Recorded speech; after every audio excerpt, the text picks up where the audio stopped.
Une fois encore, le Conseil de sécurité des Nations Unies est divisé sur la réponse à apporter à la Corée du Nord après son nouveau tir de missile. À l'instar de la Chine, la Russie s'oppose à de nouvelles sanctions commerciales prônées par les États-Unis pour asphyxier un peu plus le régime de Pyongyang. Moscou privilégie toujours la voie diplomatique.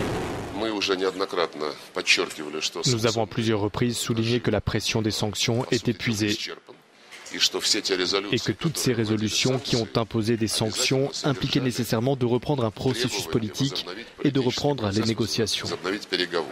Les Américains ignorent cette exigence, c'est une grosse erreur.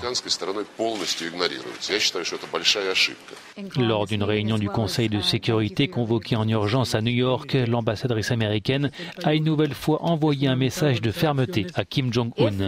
Si la guerre vient, ne vous y trompez pas. Le régime nord-coréen sera détruit complètement. Washington va-t-il passer des mots aux actes ? À mon avis, les États-Unis ont déjà étudié secrètement la possibilité d'une frappe préventive pour détruire tous les sites nucléaires de la Corée du Nord. Mais d'abord, ils sont sans doute pas sûrs d'y arriver d'un seul coup. Et après, il y a des capacités de représailles terribles de la Corée du Nord sur la Corée du Sud, et notamment sur Séoul, qui est juste à côté. Le plus vraisemblable, c'est que le monde va accepter, de gré ou de force, qu'il y ait un pays, la Corée du Nord, qui est devenu nucléaire, comme 2 ou 3 autres pays l'ont fait, en dehors des pays prévus par le traité, et qu'on va faire avec beaucoup de déclarations très dures, mais qui n'auront pas de conséquences pratiques.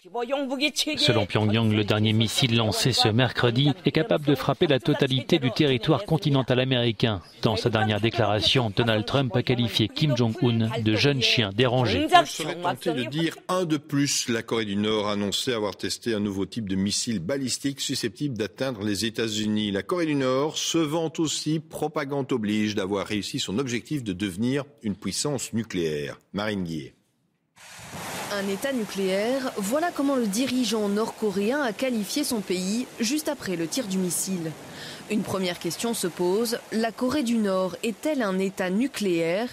Au regard de sa constitution, oui. Pour autant, cette autoproclamation n'a aucune valeur aux yeux de la communauté internationale. Son combat, si vous me passez l'expression, c'est de se faire reconnaître comme tel par la communauté internationale. Et elle voit ça comme préalable à toute négociation. Et c'est là que se trouve la difficulté pour justement cette communauté internationale, c'est de répondre oui ou non à cette condition que pose la Corée du Nord. Et pour entrer dans la cour des grands, Pyongyang a choisi la stratégie de la propagande. Kim Jong-un glorifie son programme nucléaire, une force armée qu'il n'hésite pas à exposer lors de parades majestueuses. Contrairement à d'autres pays qui ont peut-être voulu cacher leur programme, comme la Libye, comme la Syrie, comme d'autres, et qui craignaient les sanctions internationales, la Corée du Nord envoie comme message qu'elle ne les craint pas, que du contraire, elle s'en moque. L'arme nucléaire apparaît comme la seule monnaie d'échange de Pyongyang sur la scène internationale, d'où l'augmentation des menaces et cette question, le missile Hwasong 15 est-il capable d'atteindre les États-Unis ?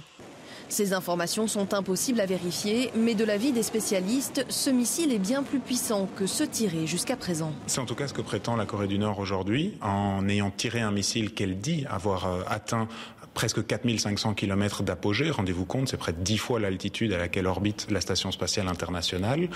Ce missile, s'il était tiré sur une trajectoire qui maximiserait sa portée, pourrait atteindre 13 000 km, c'est-à-dire largement au-delà de Washington, la capitale américaine.